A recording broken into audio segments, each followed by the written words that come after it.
તમે જોજો આ કથાઓ બહુ સમજવાની છે. દુર્યોધને અને ધૃતરાષ્ટ્રએ બાપ દીકરાએ ભેગા થઈ પાંડવોને હારો ભાગ નો આપ્યો. પોતે વાડી વાળી જમીન પોતે રાખીને ખારસું આવડાને પકડાવ્યું. બાપ દીકરા બે ભેગા થઈને કાવતરું કર્યું. વાડી વાળી જમીન, આમ પાહા વાળી જમીન, એકદમ ફળદ્રુપ જમીન એને રાખી અને ખારસું આવડા પાંડવોને પકડાયું. એટલે ખાંડવ પ્રસ્થ નામ હતું.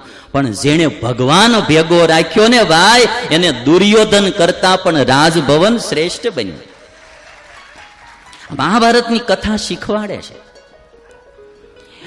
આજે સમાજ થોડો રૂપિયો વધે, થોડી બુદ્ધિ વધે, થોડી સત્તા વધે એટલે ભગવાન વિહોણો થવા માંડે, ધર્મથી વિમુખ થવા માંડે, ઈશ્વરથી વિમુખ થવા માંડે.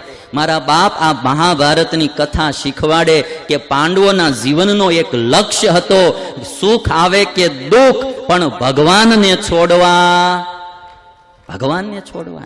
ભગવાનને એને હર પળ મોરી રાખ્યા છે. અને હું મારા જીવનમાં બી ફિલિંગ કરું કે જ્યારે ભગવાન ભૂલાય ને એના જેવું બીજું કોઈ દુઃખ નથી. કહે હનુમંત વિપત્તિ પ્રભુ સોઈ. આ રામાયણની તમે ચોપાઈ છો. હનુમાનજી લંકામાં જઈને પાછા આવ્યા સમુદ્ર ઓળંગીને. રામે એટલું પૂછ્યું કે હનુમાન, તમે આટલો મોટો 100 યોજન સમુદ્ર ઓળંગીને ગયા ને પાછા આવ્યા તો તમને દુઃખ ઘણું પડ્યું હશે, વિપત્તિ ઘણી થઈ હશે. અને તેથી હનુમાનજી એટલું કીધું કે કહે હનુમંત વિપત્તિ પ્રભુ સોઈ, જબ તવ સુમિરન ભજન ન હોઈ. હનુમાનજી કહે છે કે પ્રભુ, વિપત્તિ તો ત્યારે આવે કે જ્યારે તમારું ભજન સ્મરણ ન થાય. કહે હનુમંત વિપત્તિ પ્રભુ સોઈ, જબ તવ સુમિરન ભજન ન હોય.